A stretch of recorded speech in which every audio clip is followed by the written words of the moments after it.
dukomeje kubaha ikaze abakomeje gutega amatwi ibiganiro bya Amora Max TV. Nibisanzwe twebwe turi mu isi y'urukundo nkuko tuba tumaze kubimenyera. Ni muri ako kanya tuba tugiye kuganira ku ngingo runaka, muzanatangaho ibitekerezo muciye muri comments epfo cyane aho ikiganiro kiba cyarangiriye, kugira ngo tujye tumenya niba mwabyishimiye, ese inyunganizi ni izihe.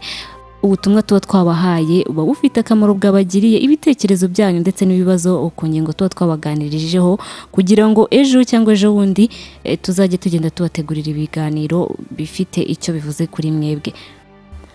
Uyu munsi abasore mwe bigiye bibagora gutereta, akenshi ugatereta ugaterwa indobo ukabengwa kubera ko wahubutse, kubera ko hari ibyo utujuje, ndetse kubera ko hari ibyo utitondeye mbere yo kujya kubwira umukobwa kumukunda. Hari uburyo wakwitwaramo bikagorana cyane kugira ngo umukobwa akwange, akwime urukundo. Ni muri ako kanya twebwe tugiye kurebera hamwe uburyo bwiza bigoye kugira ngo umukobwa agutere indobo cyangwa se akwime urukundo hari uko witwaye. Burya uko umusore yakegukana umutima w'umukobwa yakunze biri mu buryo bwinshi. Iturufu umuhungu ashobora kwitwaza agatereta umukobwa wese, abasore murabizi cyane, muhita mubyumva. Iyi ni imico ikwiye kuranga rero umusore wifuza urukundo ku mukobwa. Nicyo gituma abahungu bamwe baterwa indobo. Ibi bibazo byose n'ibitekerezo biri mu kiganiro twabateguriye uyu munsi tugiye kuganiraho. Ni kenshi usanga umuntu yakunze undi ariko akabura aho abihera bimubwira.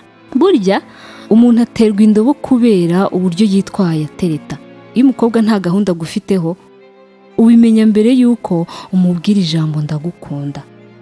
Nubwo hari usaba umuntu urukundo agahita amwemerera atamugoye bitewe n'uwo ari we.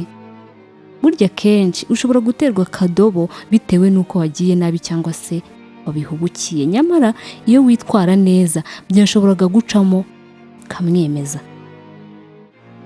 Dore ibyo gufasha rero kwitwara neza igihe ugiye gutereta umukobwa uwo ari we wese ntabashe kukwigobotora atavuze yego. Aha wabikora uri umukobwa ndetse uri n'umuhungu, byose birashoboka. Abakobwa mwe ntabwo ndi kubabwira ngo mwice umuco, ariko umuco ubangamira umutima w'umuntu cyangwa se imibereho y'umuntu. Oya, hari byinshi byagiye bikurwaho za kirazira nyinshi, hari n'imigani n'imigenurano yagiye ivanwaho itakemewe muri uru Rwanda kubera ko yabangamiraga uburenganzira bwa muntu. Ufite uburenganzira buhagije bwo gukunda ndetse no gukundwa. Niyo mpamvu wa mukobwa ufite uburenganzira bwo kubwira umuhungu kumukunda. Twagiye tubibabwira mu biganiro byatambutse, gatwikombereze. Icyambere ugomba kwitwararikamo, kubanza kumenyana n'uwo wifuzaho urukundo. Bijya bibaho ko umuntu ahura n'undi agahita amukunda. Nyamara nubwo byabaho kwitonda, biba ari ngombwa kugira ngo umenyane n'uwo kunze, umenye uwo ari we, imico ye ndetse n'ibyiyumviro bye, amateka ye, ndetse ukaba wanamenya niba nta wundi mukunzi afite. Ibi rero nta handi uzabikura uretse kujya umuba hafi mukaganira, ukamwereka ko umufiteho gahunda ndetse ukamwereka ko unamwitayeho, kandi umuhaye umwanya bityo akakwisanzuraho, ukagenda umenya ukuri kumwerekeyeho buhoro buhoro. Abanyarwanda nibo bakunda kwicira imigani myiza nkunda cyane. Buhoro buhoro ni rwo rugendo, kandi buriya amaherezo y'inzira ni mu rugo. Hanyuma twikomereze n'icya kabiri, kwirinda guhita umusaba urukundo mu magambo. Guys, ibi bintu hari abasore bavuga bati buriya gutinda mu mayira ntago ari byiza, ariko nanone kwihuta guhutiraho nabyo si byiza. Ni kenshi usanga abantu batekereza ko intambwe ya mbere yo gukundana n'umuntu ari uguhita ubimubwira mu magambo. Nyamara ahubwo burya iyo ntambwe ni ikwiye kuba iya nyuma. mbese ukabimubwira wizeye neza ko akubwira yego, nubwo bishoboka ko ushobora kumubwira bitewe n'igihe mumaranye ko umukunda akakubwira ok, nari nzi ko dukundana bya kivandimwe. Abakobwa bakunze kubivuga, ibyo bisubizo mukunda kubitanga, uwo mbeshya ntera ibuye. Ibi bivuga rero ko ugomba kwitonda ukereka uwo wakunze ko umukunda mu bikorwa, mu buryo umufata, mu kumuha umwanya no kumwereka ko mwishimiye, bityo buhoro buhoro nawe agenda abona ko icyo wa muntu amutekerezaho nta kindi ni urukundo. Yanamubwira ko amukunda, ntabigire birebire bikagorana guhita akubwira ngo hoya, ku buryo rero iyo nawe agukunze ubibona, mbese mukabanza gukundana mu bikorwa, ya magambo akazaza nyuma. Birashoboka ko uri kutwumva ushobora kuba uri kumwe n'umukunzi wawe murimo mudutega amatwi, mwarahuye muri ubu buryo. Mwarahuye buri wese akajya acira amarenga undi ko amukunda, amagifuti, gusurana, gusohokana, wava mu kazi se twasangiye ibya nimugoroba, twasangiye lunch, ni byinshi mugenda muhuriramo, ariko mu by'ukuri ibyo byose ukabimukorera n'umutima ukunze, gake gake uramukurura bikagenda biza. Birashoboka ko ubanye n'umugabo ndetse nawe ubanye n'umugore wawe mwarahujwe n'icyo kintu, ariko ntitwakwirengagiza ko hari uwo bahuye cyangwa se mwebwe mwahuye mwarabwiranye ngo ndagukunda, biri aho ngaho ako kanya akahita yemera. Ntabwo twabirenze ingohe, dukomeze n'icya gatatu, kwirinda kumwereka ko umufuhira cyangwa se umuyobora. Burya umuntu utarakunda, utarabwira ko umukunda, jya wirinda kumufuhira. Nubwo ariyo ngingo ahanini igaragaza umuntu ukunda undi, ariko hoya ntabwo bikwiye ko ushobora kumwereka ko umufuhiye, ushaka kumuyobora uko ushaka, ndetse ukanamuyoboza igitugu ngo ni uko umukunda atanabizi. Aho niho ahera ko akwanga rero, akakwanga bigahera ko ugiye no kumubwira ko umukunda ashobora kugutera utwatsi nta n'ikindi urarenzaho. Ibi bikunze kubaho cyane, ugasanga umuntu afuhira undi batari banemeranye urukundo. Ibi ntibivuga ko wakwikuramo ibyo byiyumviro kuko nyine byizana, ahubwo ugomba kugerageza kubyibikamo, ntubimwereke. Naguha gahunda akayica, wimurakarira ngo unabimwereke. Numuhamagara ntafate telefone, wimutonganya ngo umwereke ko waraka bifite uburakari. Mbega irinde kumwereka ko udafite ubwisanzure bwo kwitwara uko ashaka, ahubwo agomba kwitwara uko wowe ushaka. Ibi byo kuviramo kurya akadobo, kandi wenda amaherezo wa muntu mwari kuzakundana rukanakomera. Biba byiza umuntu ukunda umuhaye uburenganzira bwe mu bwisanzure, nawe ni umuntu nibimuzamo azagukunda.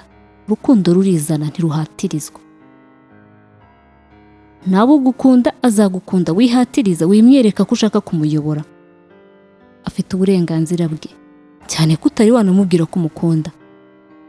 Muha umwanya. Icya kane, wimubera nk'umutwaro ngo umuzitire. Burya iyo abantu bakundana biba byoroshye ko umwe yabwira undi ngo byanze bikunze uyu munsi tubonane, cyangwa byanze bikunze ejo tuzajyana aha n'aha n'ibindi nk'ibyo. Aho baba baratangiye gukundana bari mu rukundo. Wowe wifuza rero ko kubera umukunzi cyangwa wifuzaho urukundo mu gihe mutari mwabyemeranya ngo mubyerure rwose, uramenye utazamushyiraho igitutu ugashaka ko ibyo wifuza byose bigomba kugenda uko ubishaka. Ahubwo wowe muha ubwisanzure busesuye. Icyo umukeneyeho ukimusaba uciye bugufi. Aho bitari ibyo uzarya akadobo byihuse. Wa musore, abasore nimwe mukunda kugira igitutu, navuga ko sinzi ukuntu nabyita, gusa ntimukunda kwinginga. Ariko urukundo ruringinga burya. Icyo uba ushaka ni ugukundwa. Umutima wawe ushaka guhuza n'uwundi, kandi ntabwo wabihuza ku ngufu. urukundo rw'imbaraga ntaho rugana ndetse nta n'intego ruba rufite. Niyo mpamvu rero buriya ushaka urukundo uca bugufi, bitihise ugaterwa indobo byihuse. Icyo ni icya 4. Twikomereze n'icya 5. Kwirinda kuvuga amagambo menshi kandi adasobanutse. Icyifuzo ndetse n'inzozi z'umukobwa uwo ari we wese aba yumva yakundana n'umusore usobanutse udahubuka. Kwanza ukimara kugenda uhubuka umubwira amagambo menshi ndetse atanasobanutse, ahita yumva ko udashobora kuba waba umukunzi we yifuzaga. Burya abakobwa bakunda abahungu bazi gusetsa, ariko nanone ntibakunda umuhungu uvugagura amagambo menshi. Umuhungu uvuga adaha abandi umwanya wo kuvuga, abakobwa ntibamukunda. Niba uri kumwe n'umukobwa wifuzaho ubushuti, gerageza umuhe umwanya w'ijambo kandi wirinde kumuca mu ijambo, ahubwo ugerageze umutege amatwi. Musore, ujye wirinda kuvuga menshi cyane kugira ngo wegukane uwo wakunze. Kora ibikorwa byinshi bimwereka ko umukunda, ugire n'amagambo make. Ibyo bizagufasha kwegukana umutima w'umukobwa wakunze mu gihe wowe ubwawe wumva ko bitanashoboka. Itware neza uko bishoboka. Byanze bikunze uwo mukobwa uzamwegukana, kuko ubwira yego bizamworohera ndetse nawe bizakorohera kubyakira kubera ko uzaba warabiharaniye. Reka tubashimire, dukomeze kubifuriza ibihe byiza, mukomeza gukanda like, mukomeza gukora share ndetse na comments. Ibitekerezo byanyu ni ingenzi, ndetse n'utarakora subscribe ariko akomeza kudutega amatwi. Komeze kugira ibihe byiza kandi turabashimiye. Nyagasani akomeze abarinde. Bye.